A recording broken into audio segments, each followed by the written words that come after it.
the R word, recession or rebound. As markets grappled with the ongoing war in Ukraine and increasingly hawkish global central banks, the second quarter of the year proved no less volatile and nerve-wracking for investors as the first. Two of the most universally watched global equity indices, the MSCI All-Country World Index and the S&P 500, briefly fell into bear market territory, posting losses of 22.5% and 23% in the middle of June before staging mini rallies in the second half of the month. As our regular readers and listeners know, one of our fundamental, though certainly fallible, principle of investing is that bear markets and recessions tend to overlap. It is exceedingly rare to get one without the other, as this chart attests to. Since the 1960s, we have only had one instance of a U.S. bear market outside of a U.S. recession, the 1987 October crash. Since we technically entered a bear market in mid-June, this chart tells us that the U.S. should already be in a recession if one goes by the historical average lag time between the markets and the economy of approximately 6 months, or on the cusp of one. Not surprisingly, market strategists and media pundits who but 6 months ago were predicting exceedingly high above-trend growth levels are now tripping over themselves, revising economic forecasts and index targets sharply lower. Yes, the war in Ukraine caught most observers, us included, by surprise, and the effects from the conflict are certainly exacerbating these issues. But we should also remember that, again, just 6 months ago, markets were forecasting that the Fed would not raise rates until late 2024. At that time, and without the war imminent, we found that view too out of touch with the global inflationary environment. In our view, the market was too sanguine on the outlook then, but it has become too pessimistic about it now. The pendulum has swung too far in the opposite direction. In our experience, markets rarely do what everyone expects them to do. When market consensus becomes too extreme in any direction, the projected moves rarely materialize. Surely, growth is slowing, but it is not contracting and surely not collapsing. Another curious development is the dichotomy between sentiment and activity. Almost all the sentiment and survey-based measures are falling rapidly, but the activity indicators and real-time data are holding up fairly well or slowing modestly. In other words, there is a massive divergence between how people feel and what they are doing. In fact, it is our view that it was precisely these survey-based measures of longer-term inflation expectations and not the latest CPI prints that scared the Fed into becoming more hawkish at its latest meeting. Investors worried, perhaps rightfully so based off the Fed's own statements, that the only way the central bank would be able to reduce inflation is through the deflationary impulse of a recession. The Fed might have been worried that people's perceptions of longer-term inflation expectations might become self-fulfilling and wished to cut them off as quickly as possible. In economics, an adaptive expectation is a process by which agents form their expectations of the future based on past experience. And recency bias is a cognitive bias that favors recent events over historic ones. Both are prevalent and powerful forces that the Fed must account for when formulating policy. Over the course of this quarterly, we will address our views on the economy and markets and attempt to give a roadmap for the third quarter of the year. Is a recession or rebound more likely? Perhaps there is a third option, neither. We will address these scenarios and how investors should position themselves over this quarter and into the end of the year. As always, we will also consider longer-dated structural forces at work in the world. We will revisit our commodity supercycle thesis, which has served us well since last year, but lately has encountered some weakness. Is the cycle over, or is it simply a buying opportunity? Finally, we will end with some important trends in global demographics that may have momentous investment implications over the next few decades. Importantly, we do not anticipate a recession in the United States over the next 6 months, given where our forecasted U.S. recession probabilities currently stand. As long-term investors, we construct our asset allocation firmly rooted on macroeconomic and market fundamentals. For that, we rely heavily on our proprietary Insigneo forefront recessionary indicator that gives us the probability of a U.S. recession over the next 2 quarters. As this graph demonstrates, it is telling us that the probability of one is still low, hovering below 10%. U.S. growth is definitely slowing, purposefully due to Fed tightening, and it is showing some signs of late-stage dynamics of the economic cycle, such as an inventory buildup. If this trend continues, this means that recessionary risks could become significant around mid to late 2023. For now, though, there are plenty of reasons to be optimistic, and that we are simply in the midst of a mid-cycle slowdown. Household debt is much lower now than it has been in recent decades. Real personal consumption has been quite robust, largely due to falling savings, and excess savings still stand above $2.5 trillion, and the labor market remains firm. Though there have been some signs of weakening as of late, the U.S. consumer remains buoyant thanks to incredibly robust private balance sheets that are offsetting the squeeze in real income caused by higher inflation. On the corporate side, CapEx should be buttressed by elevated levels of cash and a still generous but rapidly closing spread between the real return on invested capital and the real weighted average cost of capital. However, there are also plenty of reasons to be concerned.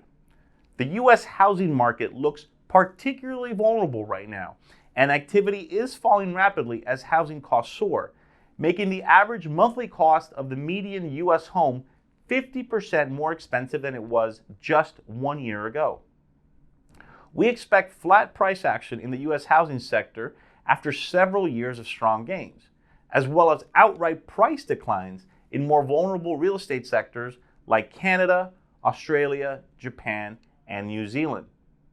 It is worth noting that our recessionary indicator incorporates over 50 input series that capture all facets of the U.S. economy.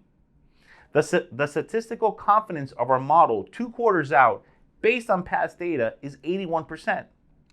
This means that it has successfully captured upcoming U.S. recessions roughly 80% of the time going back to 1971.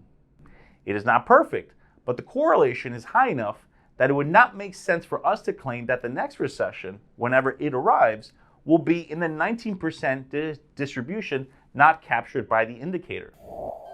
Though the indicator is still far away from the 40% threshold that would force us to turn bearish from our current positioning of neutral, many inputs, particularly sentiment-based and market variables, are flashing red. One of the most astonishing aspects of the current market environment is the wide gulf between sentiment and activity. Like I mentioned before, the latter is holding up quite well, while the former is near historic nadirs. The power of the indicator, though, lies in aggregating the 50 input variables, significantly improving the degree of statistical confidence based on past data instead of relying on individual signals which have much lower predictive capabilities. The indicator allows us to block the noise and to generate a meaningful signal that is actionable. In this environment, the Fed is deliberately dampening demand in order to reduce price pressures. Frustratingly, the Fed's problem is that this is both a demand and a supply-driven inflation shock, so the chance of a Fed policy mistake is remarkably high. There is clearly a risk that it goes too far and tips the economy into a recession, unnecessarily, as we do expect inflation to come down on its own rather quickly. Nevertheless, the chance of the Fed over-tightening financial conditions is now high. So while our proprietary model's reading tells us that a recession is not imminent, we have subjectively raised the odds of one over a 12 to 18-month horizon to around 40%, given this heightened risk of an error in central bank policy. To be clear, our base case remains no recession in the United States over the remainder of the year. We should observe slowing but not contracting growth, a trend reflected in our updated global economic growth forecasts. Europe concerns us as recessionary risk is elevated in Germany and Italy, 2 nations that depend heavily on Russian natural gas imports to power their economies. Russia has already begun to curb shipments to the continent as part of the broader economic war it is fighting against NATO and the West. For example, Gazprom, Russia's state-owned gas company, cut its exports to Germany through its Nord Stream pipeline by 60% in June. If gas inventory levels fall far enough, the country will be forced to enter a state of emergency whereby supplies to industrial consumers would not be protected, thus causing a severe recession in Germany. China, on the other hand, is on its own economic and market cycle. The economy is accelerating, not decelerating as elsewhere, and monetary and fiscal policy is loosening. The Chinese economic rebound in the second half of the year is one of the reasons that we remain so sanguine on global GDP growth over the second half of the year. As we mentioned in last quarter's commentary, we still believe that Chinese equities will be the best performing major market bourse in the world this year. We stick with that view, and indeed China's recent strong outperformance versus global equities reinforces our thesis. On the inflation front, we see the global annualized rate falling by more than half by the end of the year, much faster than current market expectations, partly because global financial conditions have already tightened significantly. In fact, outside of the two seismic shocks of the 2008 global financial crisis and the 2020 COVID-19 pandemic, global financial conditions have not tightened this much since the 2011 European debt crisis, where the survivability of the euro and the EU itself were in serious doubt. We also assume that the Ukrainian war will ultimately result in a ceasefire sooner rather than later, as two realities converge. Russia consolidates territorial gains in the Donbass region in the face of mounting casualties and a disappointing war effort, and Ukraine realizes that it cannot win back lost territory without escalated outside help, which it will not receive. Thus, both sides will leave the conflict not getting everything that they want, but with enough to save face domestically.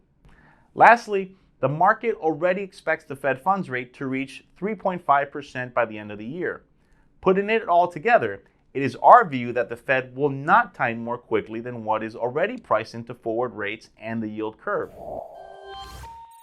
Market-based inflation expectations, such as the US 5-year break-even rates, have come down significantly, and they should give the Fed the breathing room it is looking for.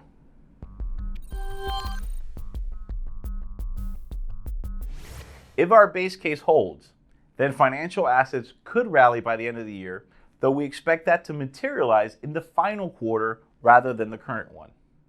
If so, then markets may not do much in the third quarter other than trade within the range they have done so since early June. The rebound will likely have to wait until the fourth quarter. So, the answer to the question we posed at the beginning, recession or rebound, is more likely neither, at least over the next 3 months. Investors should refrain from adding to equity positions until more clarity emerges about the trajectory for inflation and growth.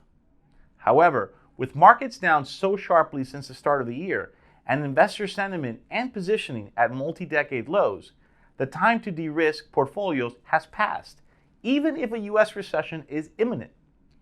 If we are wrong in our assessment that inflationary pressures will ease enough during the second half of the year as pandemic dislocations subside and service consumption normalizes, then a Fed-induced recession is more likely than not to materialize in the United States. At that point, the Fed may decide that the only way to bring inflation back under control is to cause a contraction in US economic growth.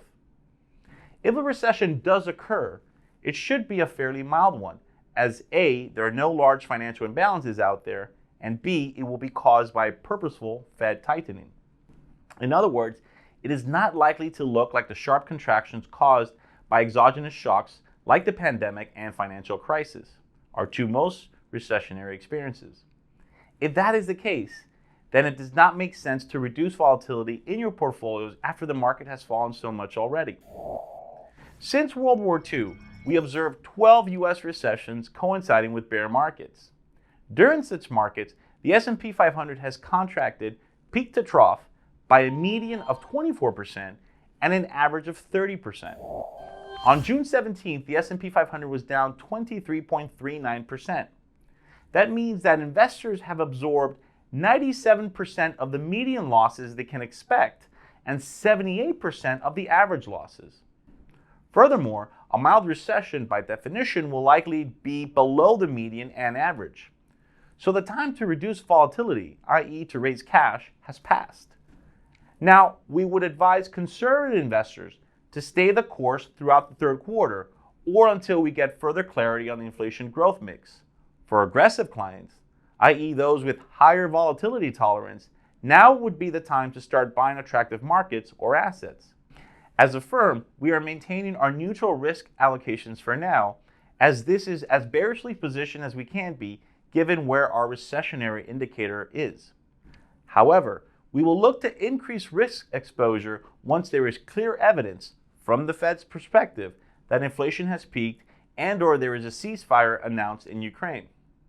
Our year-end target ranges for the S&P 500 and the U.S. 10-year yield currently are 4,200 to 4,400 and 3 to 3.5% respectively.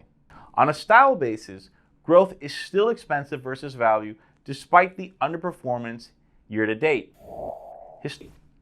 Historically, growth trades at an average forward PE premium of 54% versus value. The growth sell-off has reduced the premium from 130% down to 94%, so it is still too expensive in relative valuation terms and may have further room to underperform. We see two significant left and right tail risks to our investment stance. On the downside, a major geopolitical energy shock could drive oil prices well beyond $130 per barrel, exacerbating headline inflation data. Retail gasoline prices are highly correlated to consumer-based inflation expectation surveys. It was the breakout in these survey-based measures that alarmed the Fed and triggered the 75 basis point hike last month. The Fed is worried that if consumers believe this trend will continue, remember, adaptive expectations, then they could become further entrenched and require a disinflationary recession to dislodge. So a negative oil shock now represents a major downside risk. On the other hand, there is also a right tail scenario where CPI and PCE inflation fall much faster than the Fed and markets currently expect. This could trigger a Fed dovish pivot that could lead to renewed multiple expansion if rates fall significantly. We view this as unlikely before the fourth quarter, since the Fed has already stated that it needs to see several, i.e. at least 3 months of falling prints. However, this upside risk increases into year-end, and it is why our S&P 500 target range is 14% to 20% higher from the June 16th low. In our view, the recent weakness in the commodity complex has been driven by elevated recession and growth fears. It has been focused on the demand side as market participants expect central banks to curb enough demand for oil, metals, and other commodities by enough that prices will fall. But our core thesis underpinning our long-term bullish supercycle view on the commodity complex was never predicated on demand. It rested on the supply side. It was due to the decade-long underinvestment in production capacity by commodity-producing companies. Basically, there is a chronic lack of supply after a decade pre-2020 of falling prices. As we see in this chart, only with China reopening after its lockdown in the midst of a global slowdown, global oil inventories are already back in physical deficit and are being depleted. There is simply not enough global commodity productive capacity at current levels to meet the world's demands. Only higher prices, perhaps much higher prices, will shift the supply curves upward and eventually cause prices to fall into equilibrium. But we are years away from this occurring, and the structural uptrend in commodity prices is only just beginning. We view the recent weakness as working off the potential excesses caused by the war rather than the end of the cycle. Of course, if a recession does materialize, prices will fall temporarily. When the economy is in a recession for long enough, demand for commodities will decrease and prices will eventually fall. Eventually, however, a recession will only worsen the underlying supply issues plaguing the complex. So it just means that the supercycle will lengthen. In the end, we continue to view commodities and commodity-related assets both as a return-generating component within portfolios and as an effective and valuable hedge for inflation and geopolitical risks. We particularly still like the industrial metals, supply and demand story here with the renewables, and project that Brent oil should trade between $115 and $120 per barrel by the end of the year.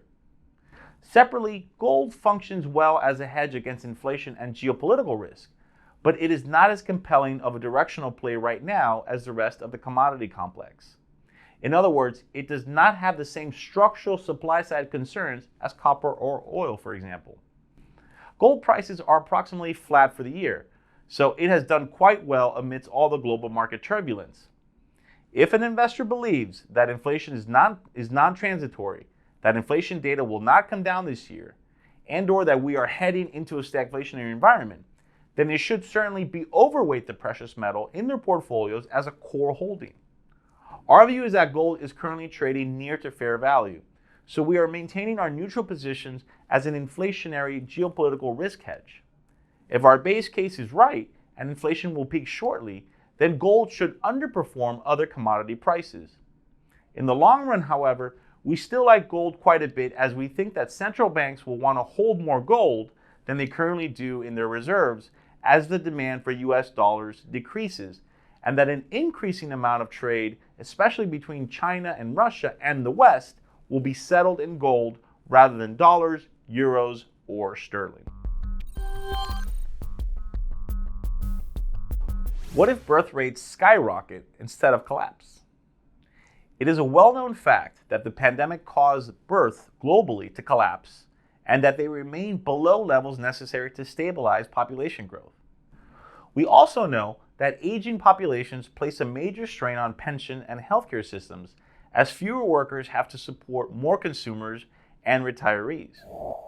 This graph demonstrates that after rising steadily since the 1980s, the global support ratio, or the ratio of workers to consumers, peaked a few years ago and is projected to collapse to levels last seen during the 1970s.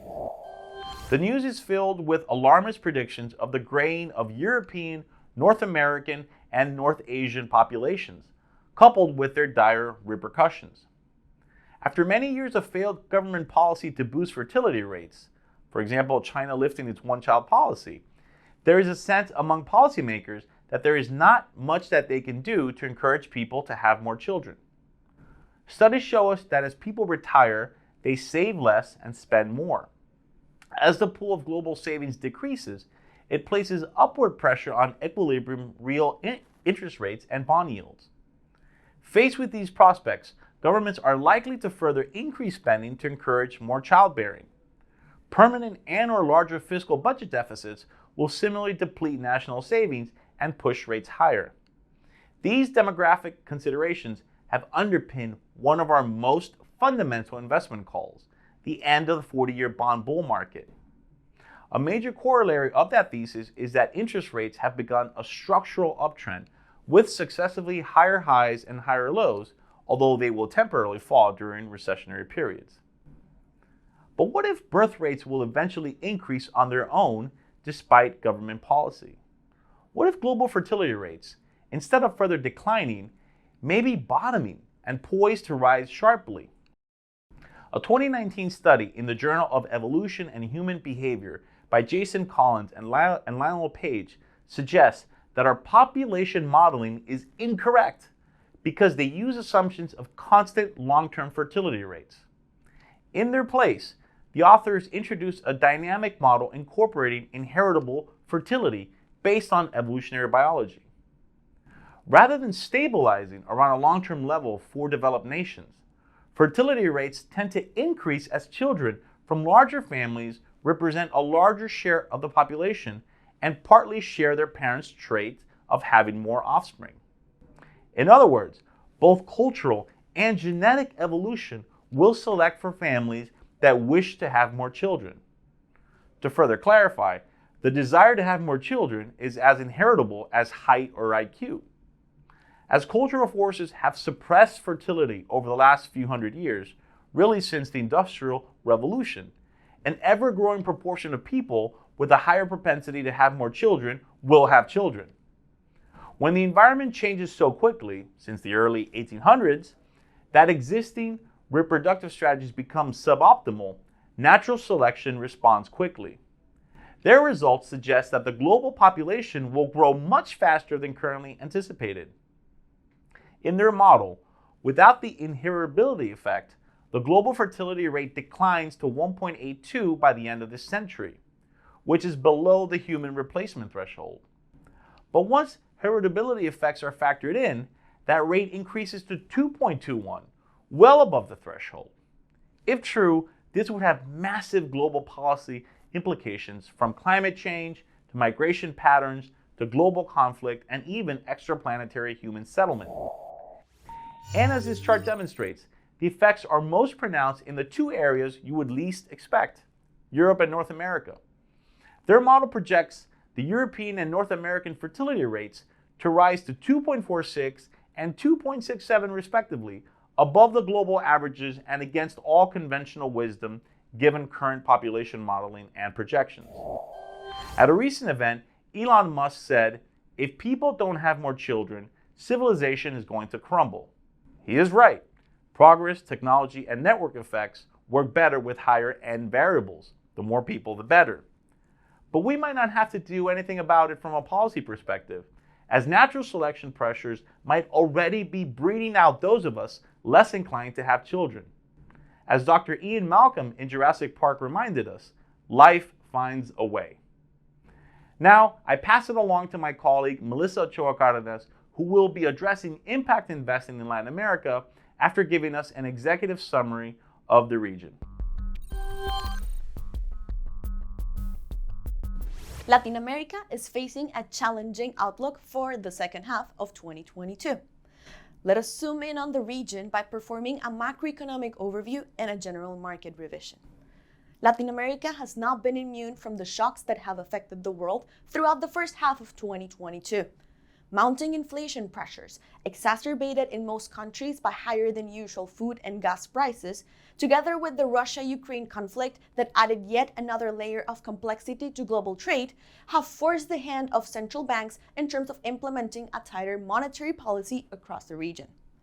Furthermore, the change in the Fed's monetary policy approach and other central banks in developed markets may have influence in the duration of LATAM's tightening cycle. Against this backdrop, growth has proven to be resilient in most LATAM countries, favored mainly by strong consumer demand that in some cases has been aided by pandemic government support. However, this trend is not expected to carry over into 2023, since the pass-through of monetary policy will start denting consumption, which in turn will affect growth going forward. Moreover, the previously mentioned government stimulus present throughout the COVID-19 pandemic has translated into a challenging fiscal outlook, with some governments observing both an increase in their debt to GDP ratios and a widening of their fiscal deficits. The latter would imply a cut in fiscal spending, which should bode ill for growth. Moreover, the political ingredient remains in the Latin American mix, with most of the region now being led by left-leaning presidents and the Brazilian presidential elections getting closer by the hour. Currently, the region faces two central conundrums. First, the fate of the new Chilean constitution, where rejection has been dominating the vote intention for the last 2 months.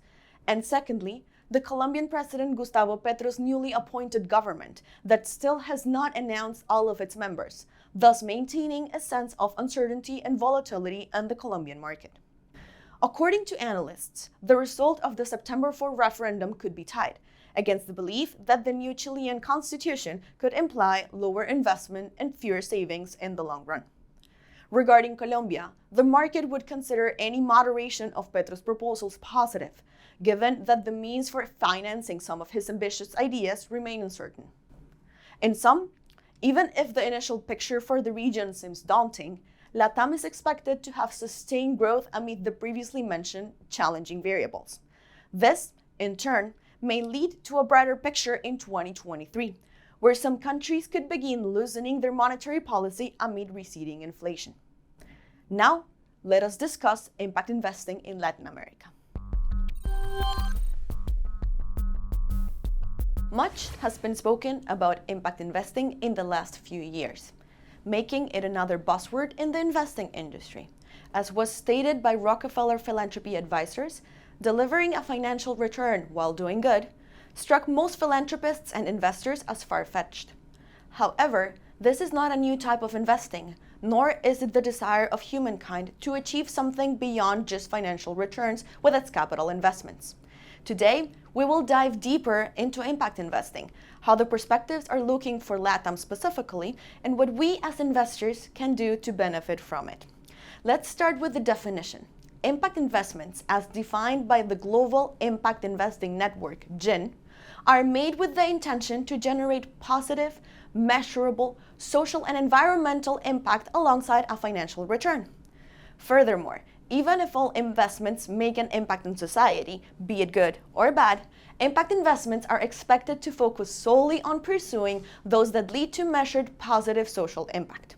In addition, as stated by the GIN, impact investing challenges the long-held views that social and environmental issues should be addressed only by philanthropic donations, and that market investments should focus exclusively on achieving financial returns.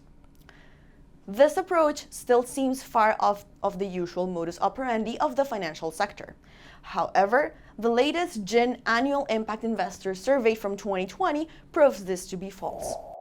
Amongst the respondents of the survey, 51% were equivalent to asset managers of for-profit institutions, whereas only 14% were fund managers of not-for-profit organizations, ranking second in the list. In addition, it should be highlighted that 52% of the respondents began making impact investments within the last decade.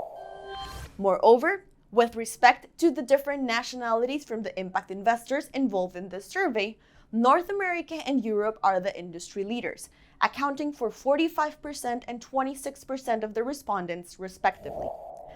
Zooming in into the types of investments that comprise the impact investing industry, private debt stands out as the asset class that gets the highest percentage of both investments and capital invested, followed by publicly traded debt and private equity, as can be seen in the following graph. Nonetheless, the situation I just portrayed is not focused on any region. So let us drill down on Latin America. The first thing that I would like to highlight is that the growth and impact investing has had in the region. According to the latest GIIN Annual Impact Investor Survey, impact investing allocation in Latin America and the Caribbean in 2019 stood at $13.17 billion, equivalent to a CAGR of 21% for the period between 2015 and 2019. Furthermore, the latest impact investing survey states that 60% of its respondents are based in Latin America, with the greatest representation coming from Brazil and Mexico. The survey also stresses that the impact investing market in the region is becoming more attractive, since the capital deployed by local investors has increased in the 5 years before 2019, with the initial investments made by locals more than doubling that of investors based outside of LATAM. In this regard, it is worth pointing out that the perspective gleaned from Acumen LATAM Impact Ventures, ALIVE. This organization stated in the survey that 30% of its fundraising stemmed from local institutions. The latter is a trend they had not seen in other regions where Acumen, a nonprofit that is focused on changing how the world tackles poverty, had participated in different fundraisings. Moreover, impact investing has also been present in Latin America through venture capital investing, with big names like SoftBank launching LATAM exclusive funds in 2019 and 2020 that helped turn impact investing in the region into a bigger, faster, and more sophisticated process. Another example of impact investment in LATAM is New Ventures, a Mexican company that is, in its own words, disrupting business as usual. It is trying to incorporate intentionality across all of its projects by, among others, launching funds from its venture investing arm, where the first one will be a women-focused health tech fund. In a recent interview, New Ventures founder Rodrigo Villar highlighted that LATAM recently had its first social unicorn, the Chilean company Betterfly. Betterfly is a B Corp whose aim is to provide insurance and wellness to companies and their employees. Here it is relevant to address what being a B Corp means. B corporations are companies that voluntarily meet the highest standards for social and environmental performance. They go through a rigorous certification process, completing a comprehensive assessment of their company's impact on all of their stakeholders and having their assessment verified by BLEF, the nonprofit that is behind the B Corp certification. The next point that I would like to address is how investors can access this space that is starting to evolve from being a niche to a more developed way of obtaining both social and financial returns. Firstly, the GIN stated in its latest listed equities report from 2020 that there are different strategies to address impact. Those can range from funds with a broad vision that seeks to invest in companies that broadly promote an equitable and sustainable world to funds with a more specific approach and target a defined impact problem or a sustainable development goal or SDG. When allocating resources into their different portfolios, and according to the GIN report I just mentioned, there are 3 separate profiles of investments. The first one are diversified funds with a broad thematic focus, which is about 100 more stocks across the entire set of SDGs. Secondly, a diversified funds with narrow thematic focus, which is more than 100 stocks that are clustered around a specific set of SDGs. Lastly, it would be through concentrated high conviction funds, which is about 50 stocks. These different profiles also depend on individual investors' considerations, such as big multinationals that could impact other sectors or even have both positive and negative impacts depending on the part of the business that is being considered. Zooming into some fund investments that are a common alternative for investors to access this space, there are fund managers such as Amundi that offer different sleeves so that investors can choose the type of impact investment they would like to perform. Others, like Acumen, created a specific investment arm, which is Acumen Capital Partners, to structure and manage funds that will fill a critical gap that currently exists for social enterprises. One of these funds that I previously mentioned, whose focus is solely on LATAM, is Alive. Both managers and investors will need to have tools to quantify impact to determine the social return that they were able to achieve. Thus, it is relevant to highlight the existence of the IRIS Plus system developed by the GIN, which is defined as the generally accepted system for measuring, managing, and optimizing impact. One of its key features is that it includes a thematic taxonomy that offers generally accepted definition of impact categories and impact themes. The IRIS Plus also identifies common goals and core metric sets by theme, thus providing a common language for describing, assessing, and comparing impact performance.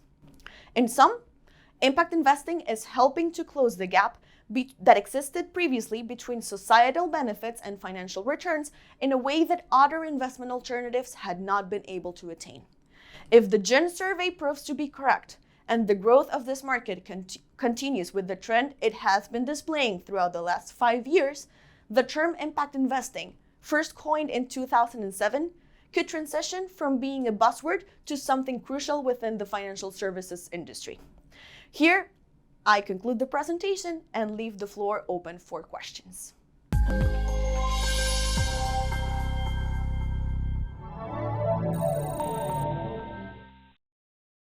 This presentation is for general information only and does not contain and is not to be taken as containing any securities advice, recommendation, offer, or invitation to subscribe for or purchase or redemption of any securities regarding Insigneo.